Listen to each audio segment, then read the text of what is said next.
What are the most important fantasy football takeaways and reactions from Week 16 in the NFL for Saturday and Sunday games? It's time to find out right here and right now as another week of Locked On Fantasy Football begins here with the Roundup Monday. You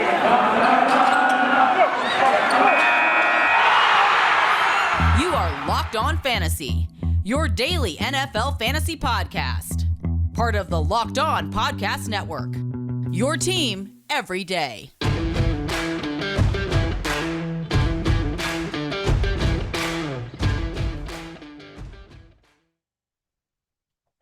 Greetings, everyone, and welcome to another edition of the Locked On Fantasy Football Podcast. It's another week here. We're here. It's Week 17, almost here. Week 16, one more game. The Dolphins and Saints will close things out on Monday night. Then, for many of you, it is the Fantasy Football Championship week. We're still playing DFS as well. We get that extra week of Week 18, so that's great. Extra DFS, and we'll break all that down for you, looking at the matchups and the most critical ones here ahead of Week 17 and the games there, but we have to look back at Week 16 and see what was the good, bad, ugly, surprising, big games for some microscopic games for other players. So we'll break it down for you. We'll go back to Saturday's games as well. So we'll cover 14 games on the show. We'll go rapid fire reactions and most important things you need to know from all these games coming out of Week 16, going into Week 17, injuries and all that as well. Thanks for making Locked On Fantasy Football your first listen every day. We're free and available to you on all platforms. All right, let's dive in. We got a lot to cover here. We'll go back to the Browns-Packers game. This was the Christmas Day afternoon game, and Merry Christmas. Hope you had a very good holiday with all your gifts and spending time with family, giving and receiving. So hopefully you had a little time to recharge, but also catch some football here. Now, if you didn't get to watch all the games, that's what we're here for, to tell you what happened here and what didn't happen for you in fantasy football. For the Browns-Packers game, it was pretty easy. Nick Chubb is the centerpiece of what Cleveland is doing now. He's getting the ball in the passing game quite a bit. Now that Kareem Hunt is not available, he had the ankle issue of COVID-19, and Chubb also just smashed in the running game. So they haven't been using D'Ernest Johnson. They seem like they only use him there as a sub there for Chubb and not really looking at him as a complementary player in the Hunt vein. They just pretty much give Chubb more volume, and that's what we've seen. We like it for fantasy football. He's been featured. It was a pretty tough matchup. The Packers have been pretty decent against the run. Doesn't matter. He's going to get everything the Browns have there. They're not really focused too much on the passing game. Baker Mayfield's still making a lot of mistakes. Jarvis Landry just coming back. The tight ends are now a big mess here.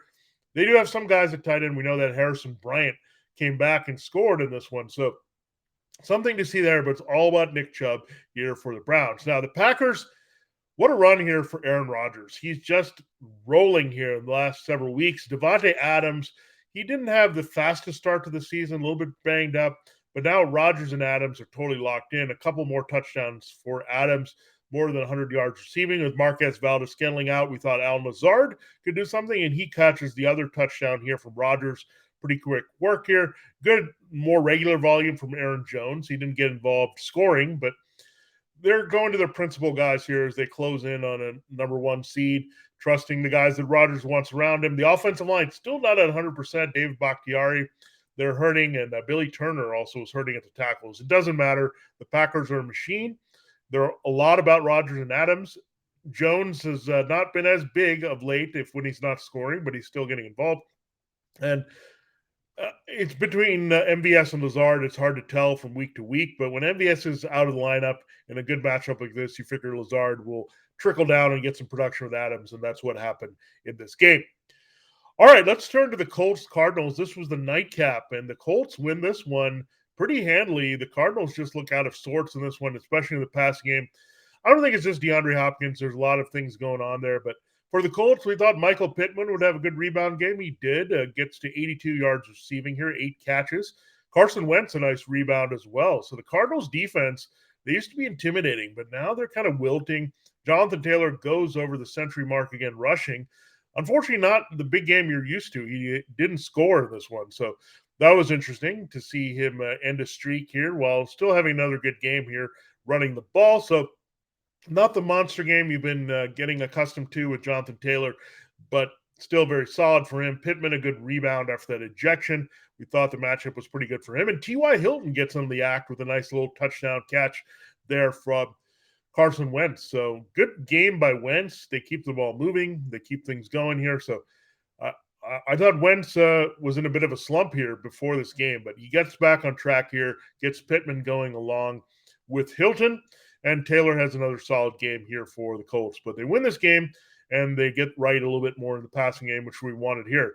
Now, Chase Edmonds, James Conner tried to go with the heel injury, a different type of injury than the ankle that caused him to be questionable the week before, but Chase Edmonds had this backfield to himself, and they didn't waste time. They treated Chase Edmonds pretty much as a feature back here, scores on the ground, busy receiving day as well. Zach Ertz, we thought it was a good matchup for him against the Colts. Good volume, 8 catches, gets over 50 yards in this one. So really struggle for the other receivers. Christian Kirk really didn't get catches until really late in the game here that really helped him. AJ Green, they just don't have guys that I think are special to separate here. DeAndre Hopkins has slowed down a little bit. So that's what's happening here is that Kirk and Green, Kirk is a good, nice complementary receiver, but he's not meant to be a number one. And Green is just a little bit slower right now. These guys are best playing off Hopkins when he gets that attention. So that's why you're going with the security blanket and Ertz, I should say, and Murray. And Murray's not running, and it's really disappointing to see that here. So another bad game from Kyler Murray.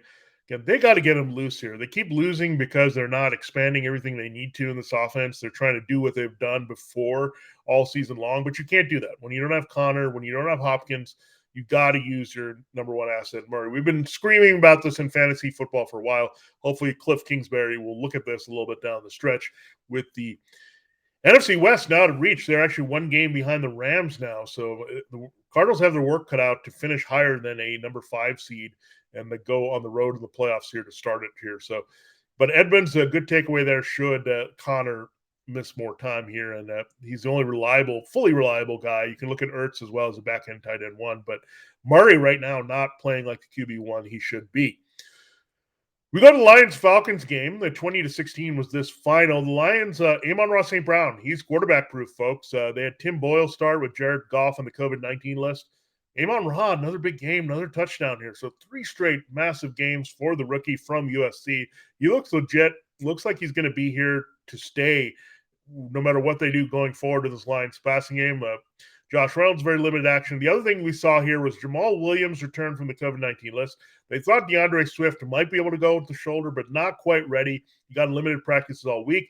They gave the bulk of the rushing carries to Williams, but they kind of treated Craig Reynolds as Swift, getting him some involved touches in the running game, getting involved in the passing game. So he didn't really have zero value here, but I was surprised a little bit that they went so full board with Williams, but they're kind of an old school team like that, going to who they trust most. So we'll see if Swift can return here, but it's really hard now that Williams is there sharing with Reynolds, and even without Jamar Jefferson, it makes it pretty bad here to get consistent value that you were looking for. We need Swift back in this offense, but Amon-Ra St. Brown, a lot of factors have come into play, but the biggest is losing TJ Hawkinson. They also lost Shane Zylstra, their backup tight end. So a lot of targets are going to get St. Brown. He's a young special receiver, and he's shown that here. Another rookie went off, and here's a rookie to stay for sure for the Falcons. Now, there's been a lot of complaining about Kyle Pitts this season. Where are the big plays? Where are the touchdowns? I think given the fact that rookie tight ends struggle to score and be productive, remember, Kyle Pitts made the Pro Bowl, and he's way up in receiving. He gets a 100-yard game here. I think we just discount that. I think what we want from our tight ends is a lot of touchdowns, and if we're not getting those, we get a little frustrated, disappointed. But I think those would be happening if Calvin Ridley was in there. That was not Pitts' fault, and no one's fault there at all. I mean, Ridley was taking care of himself, and you have to respect that. And Pitts still coming through. I mean, he's had all the tough coverage without Ridley, so that was not maybe the expectation. They couldn't scheme him up open as a tight end, but they also started using Russell Gage and got some attention on the outside, so that helped Pitts work the inside. So good scheming by Arthur Smith. Look, got to trust a guy that knows how to use tight ends in Arthur Smith. Pitts is a talent. Talent is the number one thing in fantasy football. It's going to rise, and we've seen it here with St. Brown and Pitts here. A lot bigger than you would expect here as rookies. So applaud them. Applaud having some good fantasy football assets. Good rebound game as well for Cordarrelle Patterson. He finds the end zone here, but still not an explosive offense for the Falcons, but at least you know where they're kind of going with the ball as much as possible. All right, the final game we'll talk about in this segment also involves a team from the NFC South. Makes that two teams from the NFC South, the Bucs and Panthers. Tampa Bay, we knew it would be a bit of a pivot. Mike Evans ruled out with a hamstring here. Brashad Perryman was on the COVID-19 list. You had their next best receiver is Tyler Johnson after Antonio Brown with Chris Godwin down for the season. So Tom Brady did target Antonio Brown a lot. So strong return from Brown. He didn't score, but definitely involved a lot. What really hurt here, the Bucs passing game production, was also the fact that Tom Brady kind of just was relying on the running game. He had a long touchdown run from Keyshawn Vaughn. He had a long pass there by Tom Brady, but was finished off by Ronald Jones in the red zone. So that happens sometimes with Brady. You don't get the touchdown passes because they're running it in or those situations call for it. And they had some opportunities with Rob Gronkowski. Cameron Brate did score here, but they just don't have a lot of guys that they're going to finish drives with. So that's what happened differently without Evans and Godwin. Brady had to go a little bit more. Brown is not necessarily the same kind of finisher unless he's making a big play. So he had to pivot there. But Ronald Jones comes through, took some volume. I wouldn't trust Keyshawn Vaughn. It was all dependent on that long, beautiful run he made where the Panthers totally lost him. But Vaughn is a name to watch next year. Fournette getting a little bit older here for sure.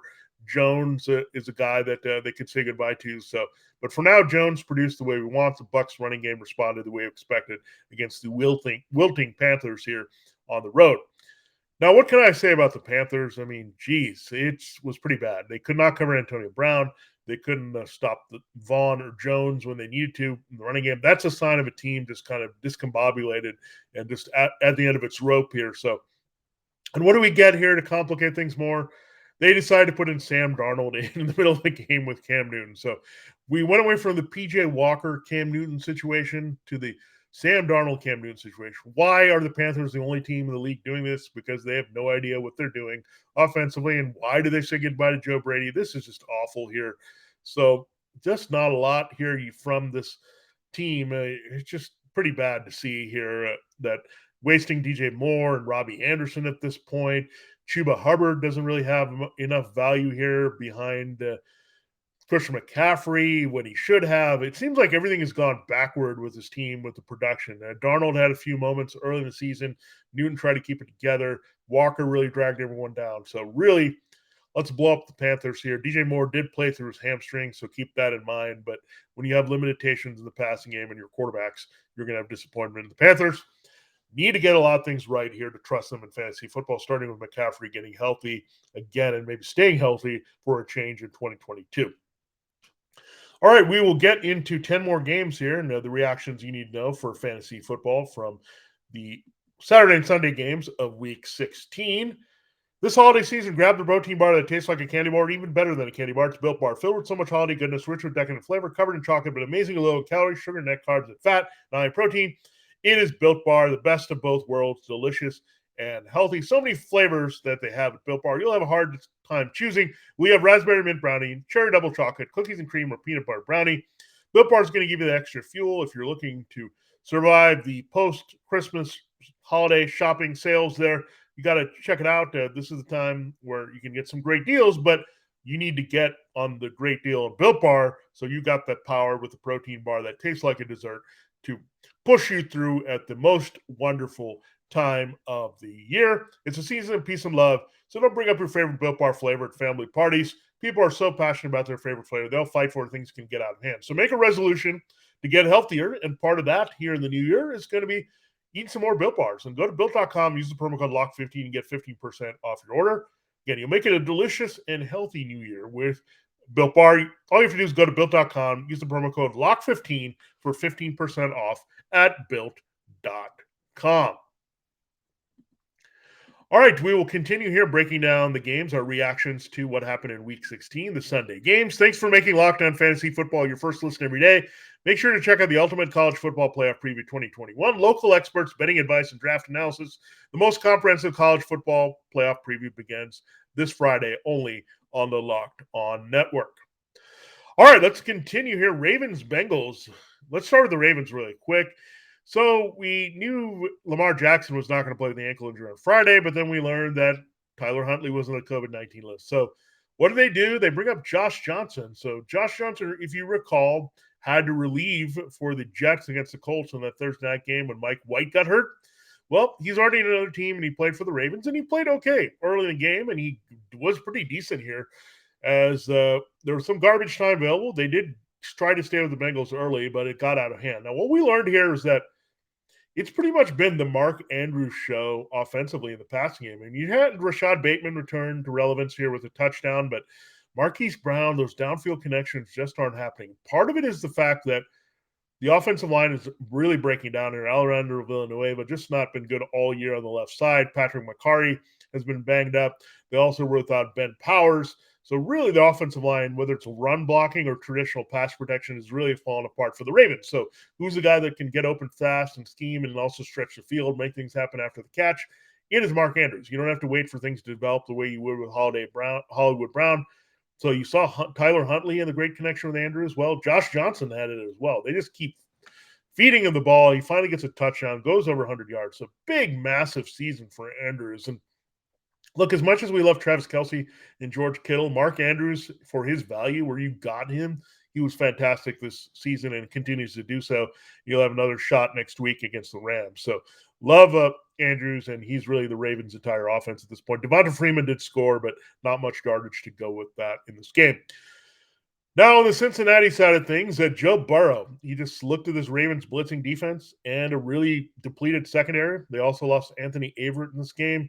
It was a pass city here for Joe Burrow. I mean, no one could cover Jamar Chase. He goes over 100 yards. T. Higgins nearly gets to 200 yards. He gets to 2 touchdowns in this game. Tyler Boyd scores on a long touchdown on the slot. And you have Joe Mixon score as well in the passing game. So it was an amazing game for Joe Burrow, 525 yards. You got Higgins in the end zone twice. You had Uzama and Mixon and all these guys just getting involved a lot in the passing game for them. So they just said Joe Burrow let it loose, and they let him throw all the way through the end of the game in the 41-21 final. So, again, relentless play by Joe Burrow, but excellent play. It was the right play in this matchup. Mixon also scores on the ground early as well. So 2 scores for him. Everything that you want in the Bengals offense that you trust goes off big time. And great game for Joe Burrow, and really nice to see how all 3 receivers are producing in the same game like they're capable of. Look, you knew Chase was going to cool off at some point with more attention going to him, and that was going to help Higgins. And in certain matchups, it was going to help Boyd. And the Ravens got so depleted that they were pretty bad in the slot. So nice game all around. And again, the Bengals are not going to let that stop here. They're playing the Chiefs here. Big game at home in Week 17. You figure a lot of volume for Burrow and a lot of good matchups for those principal receivers and Mixon in that game. All right, the next game we'll go to the Chargers-Texans. What a shocker here. The Texans win, and they were in control for most of this game. Now, Justin Herbert really struggled here, couldn't get going running. A couple of things happened here. Jalen Guyton and Mike Williams were on the COVID-19 list. And why are these guys detrimental, not being available for Herbert? Because he's a downfield passer. He likes Keenan Allen, is going to throw underneath, but he wants guys to stretch the field, and he's going to throw deep. He's an aggressive player. So you took those 2 guys out. You did get the replacement, Josh Palmer. He did score late. If you played Palmer there knowing that he was going to see a role here without Williams and Guyton, you got some results there, so not bad. But Keenan Allen was really shut down in this game. Shouldn't have happened. The Texans' defense was depleted by COVID-19. They just overachieved. You had guys like Jonathan Owens, and notably the boyfriend of Simone Biles. He gets an interception here early. He gets a forced fumble there as well. So really, Justin Herbert, really a big letdown game in this game. Drags down Allen, drags down Jared Cook. No Williams and Guyton. Should have adjusted their offense quite a bit. The one thing they did adjust to, the other Justin went off in this game. We did have Austin Eckler in the game, but Justin Jackson did his part to try to help the Chargers win. He did lose that fumble to Owens, but you look at it, he dominated the running game. He dominated as the leading receiver. So it was check down city here. We didn't expect the game script to be so negative, but we'll take it. If we played Jackson looking for a plug and play, he exceeded all expectations with his volume, couple scores, and work in the passing game. So massive game for Jackson here. Really the only Chargers person that came through. And if you play their defense, man, it was awful. I mean, they just didn't stop anything. Joey Bosa didn't play, but they have other players, and they just let Davis Mills and Rex Burkhead do whatever they wanted against them. It was pretty bad. They could not stop Rex Burkhead. We know the Chargers have been pretty bad against the run all year, but we also know Houston has not been able to run effectively no matter who they've had here in the lineup, whether it's been Mark Ingram or Philip Lindsay.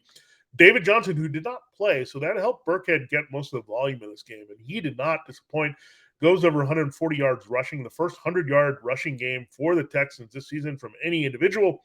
He also takes the Texans' lead in rushing yards for the season. So big game for Burkhead here. Out of nowhere, gets involved, gets the touchdowns as well. So look, sometimes by default, matchup based. This is why you always have to look at the running game matchups because they do not let you down. This time of year, if you know a team is bad against the run, they've tried to fix it and they're not there yet, the Chargers are always going to be bad against the run. The Texans were bad against the run. So if you look at, if you can isolate one player and you can try to trust who's getting touches, and with Jackson, we certainly could do that. And Burkhead, maybe the signs were there, especially with Johnson not playing, that he would be the guy here over Royce Freeman in this game. So I think that was our trepidation, and it came out of nowhere. But if you played Burkhead out of desperation as an RB2 or flex because of the COVID-19 outbreaks, maybe you played Jackson or Burkhead because you didn't have Austin Eckler, you were really rewarded. So again, always look at backs that could get volumes and great matchups. And that's what you saw here, Jackson and Burkhead. Doesn't matter if they're backups. It's all about the offensive line and systems and all that. And some plug-and-play guys can do that if they're decent. And both these guys we know are pretty decent backups. All right, let's go to the Rams-Vikings game here. And speaking of backups, Sonny Michelle was a pretty fine backup. But guess what's happened to Sonny Michelle? He's the starter. So you've been waiting all season long. You figured there'd be some injury attrition with Darrell Henderson. It took so long. It took until the final few weeks of the season, but Darrell Henderson missed a game, had the COVID-19 list. What do you see? Sonny Michelle running hard, chunk runs. He was outstanding. Now, he doesn't get anything for you to the passing game, so you really need to trust in the rushing attack. If the Rams can run downhill and be successful, then Michelle is going to have a big game. And he did. Here, 125 yards rushing, gets a touchdown. So nice, solid game for Sonny Michelle, taking over from Darrell Henderson. Henderson, by the way, did play in this game, but he got hurt. He sprained his knee here as soon as he got in with limited touches. I've always liked that about Sonny Michelle. He's had some durability issues in his past, but he's a no-nonsense power runner, and that's what the Rams like about him. I think it's helped settle down the rest of their offense. So keep in mind, Matthew Stafford was really terrible in this game for much of it. 3 interceptions. I mean, he kept the Vikings hanging around in this game when the Rams probably should have run them out of the building in this one. But a lot of mistakes there. They still win 30-20. That tells you how much potency the Rams had here moving the ball. So he had another big game for Cooper Kupp. Unfortunately, he doesn't get in the end zone. Van Jefferson, very quiet with only 1 catch for 6 yards. Odell Beckham Jr. scores again here for the Rams on a short one. So he's been pretty good as a wide receiver 3. Jefferson, a little bit harder to trust as the young receiver there. Kupp comes through again, big-time receptions. No score, but again, look, you take what you get from Cooper Kupp every week. He's been outstanding. One of the greatest seasons here in fantasy football history at wide receiver. So again, big game for him again, even without that score. And Stafford, again, really underwhelming with the 1 score there as the Rams kick a lot of field goals in this one. They also had a special teams touchdown. So if you started their defense, you were pleased there as well. So that's where their touchdowns came. 1 to Beckham, 1 from Michelle on the ground, 1 on special teams. Rest of it was Matt Gay field goals. And Matt Gay has been money as a kicker here in fantasy football. So if you started him, you were very pleased with that as well. Defense, everything, the principles, the Rams worked except for Stafford, who, again, those 3 interceptions wiped out that touchdown in a lot of leagues, and that was disappointing in this critical matchup where it was pretty beautiful against the Vikings. Now, we thought Kirk Cousins could struggle here. He did get 1 touchdown pass there to one KJ Osborne there, but look, we knew the Rams defense was tough. It was going to be limitations there. You're happy that Justin Jefferson, even though seeing a lot of Jalen Ramsey, was able to come through here. Adam Thielen tried to play, but he aggravated the ankle injury. He was in pain on the ground. He was able to come back in, but KJ Osborne was still operating there a lot as the number 2. So we saw that. Alexander Madison was a little bit disappointing. He did run pretty well, but the volume just wasn't there. The game script got out of hand. They don't really check down to their backs as much as they used to anymore with Cook. Madison, part of it is having a guy like Osborne a little bit downfield and Tyler Conklin at tight end. So a little bit more diversification and Justin Jefferson dominating. So another big year for Justin Jefferson. The two best seasons yardage-wise back-to-back to start a career ever. So great year again for Justin Jefferson. And look, we knew the separation was going to happen from Adam Thielen. Thielen was getting involved a lot early with the touchdowns, but Jefferson, the changing of the guard has been there. He's been better than Stephon Diggs was as a young receiver. So he's going to take over. He's a dominant number one, and he's going to be right up there as a top 3, top 5 pick at wide receiver going forward, right there with Cooper Kupp. Kupp, I would be wary. He's getting a little older and has a knee injury next year, but Jefferson is going to keep having massive upside no matter who the quarterback is there in Minnesota. Figures to be Cousins for one more year. Bills-Patriots game.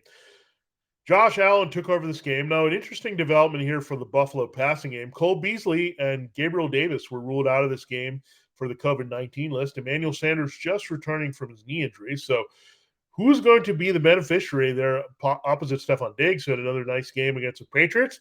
Isaiah McKenzie. They love themselves some Isaiah McKenzie as a playmaker. They don't use him much when everyone else is healthy, but they love the wrinkle of McKenzie, and he dominated this game here, and the Patriots could not stop him. I think this is a bit of a wild card that caught the Patriots by surprise. How do you beat the Patriots?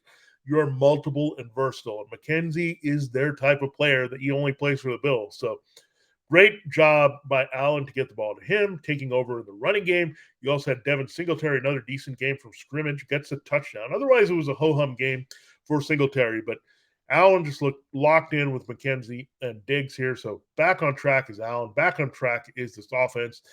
I think that Patriots game, the first game, was very helpful because it allowed the Bills to say, look, we got to run Allen more. We got to streamline to one back. We got to get it to our principal receivers here. And it made a lot of sense to trust McKenzie as that versatile player here versus Sanders with no Beasley and Davis here for the Bills. Dawson Knox had his opportunities as well, but Patriots pretty good against the tight end. So McKenzie cutting into Knox for sure didn't help his production. Now from the Patriots side of things, it was the Damian Harris show. Ramondre Stevenson missed the game with COVID-19. So it was back to Damian Harris, back from the hamstring. 3 touchdowns for him. He looked outstanding. So people always want to say Ramondre Stevenson, oh, he's a talented dynamic back. That might be right. But Harris, when he's on, he looks special. And that's what we saw again in this game here. We saw in the first Bills game. So he owned the Bills in 2 matchups here this season. So Bills' run defense still very suspect, and Damian Harris might be the best way to move the ball. We didn't see a lot of Hunter Henry in this game until late. We knew the receiving core was a mess without Nelson Aguilar, so nothing to see there with Jacoby Myers and Kendrick Bourne. So, again, it's all been about Harris a little bit more as much as possible with the Patriots. And Mac Jones, the rookie cool-off, rookie wall has happened here for their passing game. The final game we'll break down in this segment, Jaguars-Jets. The Jaguars lose this one, 26-21. They had their opportunities here. The big story for the Jaguars, James Robinson. Poor guy, man. Rough season here. It looked great for him there with Travis Etienne not involved, but we'll see what happens next year. But he tears his Achilles here in pain. He gave everything he had to this team here. Undrafted rookie last year, was working on another big year. We thought he was going to have a big game, but he goes down in this great matchup, and maybe the Jaguars win the game if Robinson was around. They turned to Dare Ogunbowale. He had a pretty good game here, scoring a touchdown, getting involved in scrimmage there to help Trevor Lawrence. So, yeah, tough to see Ogunbowale come in there and get a lot of Robinson's production here. Just them breaks. I mean, 10 rushing yards before he left, so not much fantasy impact there even before he went down. So that can happen in the playoffs, and just one of those things, and we just accept it in fantasy football, and that's what happens here. And unfortunately, Robinson may not be the same type of a running back in this offense again, as someone will probably use Etienne more in a regular role next year in 2022 with an improved offensive line here being the priority. Now, Trevor Lawrence, he had a weird game here, just not a lot to see. Somehow it's just been very difficult for the Jaguars to get anything done in the passing game, but he does diversify the passing game once again. We thought James O'Shaughnessy was going to come through, and maybe we probably joked too much about him because the joke was on us here. Guess who they involved with Marvin Jones Jr. there as a key receiver in Laquan Treadwell? Tavon Austin. Of course you're going to use Tavon Austin out of nowhere. That's what the Jaguars have done. Get Darrell Bevel out of here. I mean, look, he's done as good of a job as possible, but the conservative play calling just really bad here overall for the Jaguars. They need to open things up. Use your stallion in the backfield, throwing the ball. Let's use Trevor Lawrence to the best of his abilities because this is not cutting it here. And Laviska Shenault Jr. didn't play either, so that probably helped Austin, the similar type, hybrid type players. So there's there, but it's impossible to trust a player like that playing off Jones and what you got from Treadwell, but still not a lot to see there. So let's blow this Jaguars offense up. It just not has anything we rely upon. We saw that as soon as Robinson went down this game. Now the Jets, what a big game for Zach Wilson. He runs in a touchdown. He looks pretty good and confident in this one. So big rushing game. And I think they haven't done that enough with Lawrence. They did that finally with Wilson here. Just let him loose. This guy is a great athlete. Just use all the weapons of the toolbox, especially when he's struggling. So Michael Carter, the other rookie, comes back here and has a big game, goes over 100 yards rushing here. Didn't get a touchdown, but, man, it was good to see Carter looking good here. So Carter's going to have a nice role going forward. He's going to be an RB2 with RB1 upside next year if he gets this kind of volume. We weren't sure about the Tevin Coleman situation, but we knew the matchup was great. 1 week removed from returning from that ankle injury. He looked fantastic. So, again, we'll see what he can do next week. But, yeah, it's good to see here that Carter is getting the key touches, and they didn't go back to Tevin Coleman. Now, we also knew the receiving core would be a mess without Jamison Crowder. Add him to the list, already missing Elijah Moore and Corey Davis. They put him in there. He did score, but he scores on a kickoff return. So the Jets defense comes through that way. We said they were cheap value, but they score on a kickoff from Barrios. He doesn't do much in the passing game, although he does lead them in receiving. So overall, when you put the game together in PPR, when you have the 5 catches, 40-something yards, and the score, it's not bad here if you plugged and played him instead of Jamison Crowder in the slot, knowing that there was an affinity from him with Wilson. But Carter, good to see him get on track here, and really bummer on the other side with Robinson. All right, 5 more games to talk about on the show, and we'll get to them here in our final segment. BetOnline, as you covered this holiday season, more props, odds, and lines than ever before. The college football continues March to the college bowl season, the pro football playoffs. BetOnline remains your number one spot for all the sports action of the season. Head to the website or use a mobile device, sign up today and receive your 50% welcome bonus on your first deposit. Just use the promo code LOCKEDON to receive your bonus. From basketball, football, NHL, boxing, UFC, right down to your favorite Vegas casino games. Don't wait to take advantage of all the amazing offers available for the 2021 season. BetOnline is the fastest and easiest way to bet on all your favorite sports, so don't wait to take advantage of all the new amazing offers available. BetOnline, it's where the game starts. All right, time to close the show looking at our final 5 games all the way through Sunday Night Football. That debacle, at least for one side, it was a rout for the other side, Cowboys over Washington football team. Let's first start with another NFC East matchup, Giants and Eagles. Giants, man. It's just hard to talk about the Giants at this point, but it was pretty bad. I mean, they've started Jake Fromm, but Mike Lennon had to come in anyway with Daniel Jones now out for the season, shut down with the neck injury. Nothing to see in the running game, nothing to see in the passing game. I'm not sure what the Giants were doing. They had Graham Gano in the kicking game. I guess that was there for some degree, but Giants just a shell of a team at this point, and the Eagles took full advantage of that. Not really much more to talk about with the Giants offensively or defensively. Now, the Eagles developing situation. So we talked about this going into the game. Miles Sanders, he was good to go with his quad injury. You had Jordan Howard, he's good to go with his knee injury. So both of these guys were not on a designation. What happens in this game? Well, another injury, a new injury for Miles Sanders. So remember, he had the ankle. He traded for a quad. Now he has a fractured hand. So Miles Sanders just can't stay healthy and do what he needs to do, even in great matchups where the Eagles are going wild. He's coming off that big game against Washington, so really disappointing there to see him get injured again. Jordan Howard also exits the game with the stinger. So who becomes the top fantasy football asset in the backfield again? Boston Scott. So just when you think you have the Eagles backfield figured out, something, a twist and turn happens with the durability. So Miles Sanders, I'm not sure if they can move on with him really as the feature guy. He's just unreliable to stay healthy. So I would imagine Kenneth Gainwell gets more opportunities in 2022. But for the end of that this year, I think you'll see a lot of Boston Scott there if Howard has to miss time. Otherwise, it's going to be Scott, Howard, early down split with a bit of Gainwell.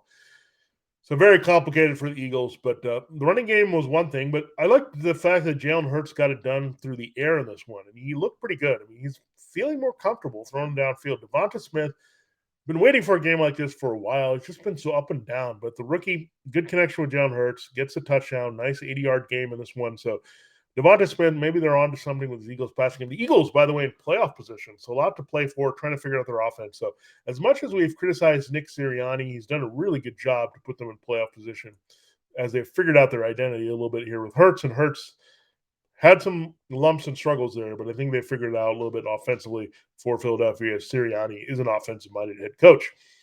Bears Seahawks. The Bears upset the Seahawks with a 2-point conversion late by Nick Foles, who had to start for an injured Justin Fields and injured Andy Dalton. He goes in there, and unfortunately, Jimmy Graham gets the tight end touchdown, but I figured there was a little bit of a chemistry between Foles and Cole Kmet in this game. There's a decent connection between the two. Not a lot between him and Darnell Mooney. Part of the reason is the weather was pretty awful, and the Bears were trying to grind the game away. So a lot of David Montgomery here running and also catching the ball here for Nick Foles. So they grind away, keep grinding, and they finally win there at the last second drive as the Seahawks could not put them away, and that was a big problem. But Montgomery's the only thing to see here. I think Mooney can rebound here, but again, Montgomery and then seeing Kmet lose a touchdown to Graham was a bit tough there. So again, he's been the only guy, RB2 status once again down the stretch. He's not smashing it the way he did at the end of last season, but Montgomery's still looking pretty good here as an RB2. And again, the offense should kind of rotate around him next year when presumably Matt Nagy gets replaced by another offensive coaching staff. Now, the Seahawks side of things, Rashad Penny bounced back. He didn't really deliver that much against the Rams in a tough matchup, but this was a great matchup. The game script was positive. Penny looked really good. He felt like he was being shot out of a cannon. This is why they drafted him in the first round. He has burst explosiveness there. I think they're trying to prove again that Penny was a justifiable pick, and he has a chance here. If he stays healthy, this is what he's shown. I mean, he's an explosive runner. He's a good finisher. He's a tough, big runner as well. So, again, good matchup. Comes through, rebounds big time here to deliver for the Seahawks backfield. And DK Metcalf finally found the end zone. It had been a long time, but everything else in the passing game was a little bit limited. Gerald Everett pops up and scores a touchdown in this matchup against the Bears. So not much there for Tyler Lockett, maybe coming back from the COVID-19. But Metcalf, you knew the matchup was good, especially with Jalen Johnson on the COVID-19 list. So he gets his scoring done early. Not much else in the rest of the game. But, again, the conditions call for running. So the Montgomery versus Penny game, fortunately, the Seahawks did not support their early scoring enough to put away the Bears and lose the game, and they're eliminated right along with the Bears from playoff contention. Steelers and Chiefs. So let's start with the Steelers. Oh, gosh. It was pretty bad here for the Steelers. Deontay Johnson did come through with a late garbage touchdown. That was right, and Najee Harris did grind through to get to triple digits and yards from scrimmage, but it was not easy. Wasn't spectacular. Wasn't anything to see here. So really, you look at the Steelers, they struggled badly against the Titans the week before. Another bad week this week. They need to get a quarterback that was a stronger arm to get Chase Claypool involved better. You didn't have Pat Freiermuth, which also hurt Ben Roethlisberger. So pretty bad overall here for the Steelers offense. But again, Johnson salvages they would late score, and Harris with just enough yards here as the Chiefs were so much in control that the Steelers could have some garbage time. Now, the Chiefs didn't have Travis Kelce. Tyreek Hill was cleared to go from COVID-19, but you wouldn't know it because Tyreek Hill really did very little in this game. So what we're learning from the COVID-19 situation is that a lot of coaches are into practicing all week before really trusting to play. And it's a recovery here. So if Hill wasn't at 100% or had to miss some time, they weren't going to trust him as much. And we knew that there was a good committee there if they wanted to go Blake Bell and Noah Gray at tight end. But the guy that they pivoted to with all the situations, Byron Pringle. It was hard to know it was going to go that way here with the other guys, especially Mecole Hardman, who also had a good play here in this game.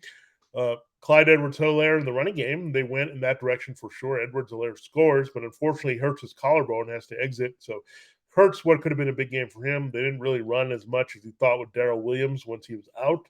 Yeah, but Williams a decent game, but yeah. So we'll watch Clyde Edwards-Helaire or Darrell Williams will have another big role here going forward in the final 2 weeks for the Chiefs.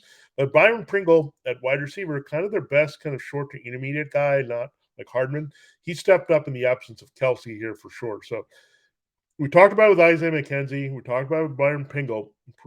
It's hard. It's not like playing NBA or MLB and knowing, okay, this guy's going to be in the lineup and is going to produce right here. It's anticipating where they might pivot because it might be in a different spot or a different style of player here. And with McKenzie made sense. He kind of was the hybrid of what Davis and Beasley did, and Pringle kind of does a little bit of Kelsey that work as well as doing a little bit of what Hill does. So that's what happens, and it's hard to, again, predict and project. We already know it's pretty hard when you think you know something's going to happen. So pretty deep here cut in fantasy, but it's worth taking some chances if you got a low upside guys. My point that you can find these other high upside guys is plug and plays depending on the matchup. Now for the Broncos and Raiders, we thought Drew Lock was going to help the downfield passing game. Drew Lock didn't help anything in the passing game. He even dragged down the running game. He was just terrible in this game. Under pressure all the time. You get a short touchdown from Javonte Williams, but that was set up by a turnover, by the way. So Bradley Chubb had a takeaway and set up a goal line chance, and Williams cashed it in, but awful game for him and Melvin Gordon. Didn't have anything going offensively here with Drew Lock. So this is why they were starting Teddy Bridgewater. We wondered. They wanted the safe, short to intermediate guy that was not going to make mistakes. It really limited the passing game, but it's not like Drew Lock opened up the passing game either here. So Drew Lock is just terrible, and that's what we saw. And at least they're running the ball, and this is a great matchup for running the ball. It's a great matchup for Noah Fant and the tight ends, but you wouldn't know it because Drew Lock was the quarterback. So get Drew Lock out of there. Let's figure out this quarterback situation. I don't think it's going to be Aaron Rodgers, but someone's got to be better than Bridgewater and Lock and try to facilitate these wide receivers who are talented, by the way. Jerry Jeudy, Cortland Sutton, Tim Patrick, Fant. These guys should be producing more, but it's not happening here with Lock or Bridgewater, and this could be the failing of Vic Fangio and this leadership group at this point. George Patton has to move on and find a quarterback there in 2022. Now, the Raiders, great game for Josh Jacobs, his first 100-yard rushing performance of the season, which is shocking, but that also says the Raiders don't know exactly what their identity is, even though they say they're a running team or a downfield passing team. That's what has been the biggest struggle. You just don't know what you're going to get from week to week. In a tough matchup, Jacobs really grinded away. He did nothing before halftime, but really took over the game in the second half. Unfortunately, they decided, even though Jacobs was power running at a high level, to put Peyton Barber in and score, and the goal lines work. So really tough for him. And you had Jalen Richard get a few key touches to take away from Jacobs as well. But it's hard when he's not getting involved in the passing game and not getting a touchdown. Just kind of those empty calories, right? It's 120 rushing yards, but you want a little bit more than that to really feel better of him as an RB1 type player, but with volume. But he settles for more RB2 like production in this game. Again, good game by Foster Moreau, leading them in receiving, makes the long catch late in the game to put away the Broncos. Hunter Renfrow, not a lot of volume there against Bryce Callahan, but he does come through with a touchdown here in a very low-scoring game, under 20 points for both teams. So we know that sometimes these division games turn into absolute stinkers of scoring, and this is exactly what happened with Denver and the Raiders, two inept offenses kind of doing the Spider-Man meme against each other with two overachieving defenses. Cowboys Washington football team here. Dak Prescott, what a game for him. 56 points put up by the Cowboys. I don't know what was more impressive. Dak Prescott ripping them to shreds here. So it was a big touchdown game for all the principals here. Amari Cooper, Ezekiel Elliott, Dalton Schultz. They all scored here. And you also had an offensive line touchdown in this game. Yep, we made an offensive line eligible there. So Dak gets Terrence Steele on a touchdown. So weird stat, but he's the only player to have 4 touchdown passes to a running back, a wide receiver, a tight end, and an offensive lineman in the same performance. So what a game for Dak. Get well game. If you've been holding Dak and surviving in the playoffs, he came through for you at the most important time at home. So entire offense explodes. Elliott gets 2 touchdowns. Not a lot of rushing there. The Cowboys still were all about passing, but they got so far ahead that they could just turn to their backups there at the end. So 56-14 is the final. I mean, Dak with the 4 scores. Elliott gets 1. Where did the other scores come from? Oh, yeah, it was the defense. DeMarcus Lawrence scores here on a big play against Taylor Heineke. So pretty awful performance by Heineke. The Cowboys defense relentless with Micah Parsons and Lawrence, and having Trevon Diggs make a big play again with the interception on the very first pass by Heineke. So you knew that it was not going to be very good for the Washington football team. And it was just awful here over around here for them. But everything with the Cowboys, I mean, you could have asked for a little bit more from CeeDee Lamb, who didn't score a touchdown, or Michael Gallup. But Dalton Schultz, Cooper, Elliott, those guys really came through nicely along with Prescott here and the defense. That's the biggest revelation. They've been a defense special team one all season with their big playability. And you got to credit Dan Quinn for that. And also just having Parsons and Diggs, that 1-2 punch, and making a lot of plays and their deep defensive line rotations. Just a great defense playing a pretty anemic offense that's hit a wall with Heineke at this point. At least Antonio Gibson played through his toe injury, number one. That was good. He got the early touchdown out of the way. That's good. Got involved in the passing game just enough. So decent game for Gibson, but we knew the game script was going to eventually have them pull him out here and not risk further injury. So you had Jared Patterson kind of mop up duty here. Not a lot to see there for the backup, even though this game got so out of hand. Unfortunately, your garbage touchdown didn't go to any of the principals in this one. So Terry McLaurin didn't get involved until Kyle Allen took over the game. And I don't know what Heineke is doing. He's throwing deep to McLaurin. I get it. He's a deep guy that can win contested balls, and he did beat Trayvon Diggs for a big play late in the game that did not occur. That probably could have been a touchdown there.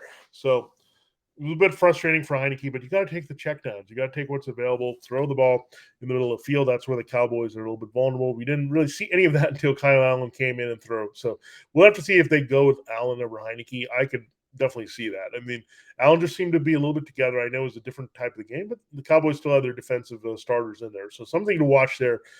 But McLaurin, he needs a better wide receiver or quarterback situation as well. I feel like he's one of those Broncos wide receivers where there's been some moments with Heineke and some really good matchups, but when the matchup is tough, they just don't simply scheme McLaurin open the way they should there in these games. So, and he's been limited to being a wide receiver 3 because of the quarterback situation. Keep in mind, you also drafted McLaurin knowing that Ryan Fitzpatrick was going to be the starting quarterback, and I think that's been the biggest difference. Fitzpatrick takes care of the principals and will get the ball out to them quickly, where I think Heineke is more a hero ball guy, always trying to make the big player, crazy highlight, sidearm type play, where just get the plays that are in front of you and move the ball in some games. And that would have been helpful here, especially with your offensive line depleted. All right, so there's our takeaways there, all our reaction to what we saw. Good, bad, ugly, surprising, disappointing. It was one of those weeks, folks, and we wish it didn't come in the fantasy football playoffs when things are unpredictable, but that's why we're here, because we want to break things down. That's what makes fantasy football so fun. Expect the unexpected and have a lot of fun with that. Thanks for making Locked On Fantasy Football your first listen every day. This has been a Roundup Monday. Don't forget, we will turn to Pick Up Tuesday tomorrow, where we focus on the waiver wire. They're ahead of guys that can help you there in week 17. Plug and plays, a lot of them happen with COVID-19 injuries, so we'll be watching that. Now make your second listen Locked On Bets, your daily one-stop shop for all gambling needs. Locked On Bets, hosted by your boy Q with expert analysis and insight from Lee Sterling. It's free and available on all platforms. Good luck if you need something tonight in the Dolphins-Saints game, and hopefully they'll come through, whether you need scoring or your opponent doesn't need to score. One of those things hopefully will happen for you, and you'll go into the Fantasy Football Championship week in most leagues. And we'll be here to break it down for you in Matchup Wednesday and Matchup Thursday. For Roundup Monday, this has been Vinnie Iyer. Have a great day. Good luck, and we'll see you tomorrow on the other side of Week 16.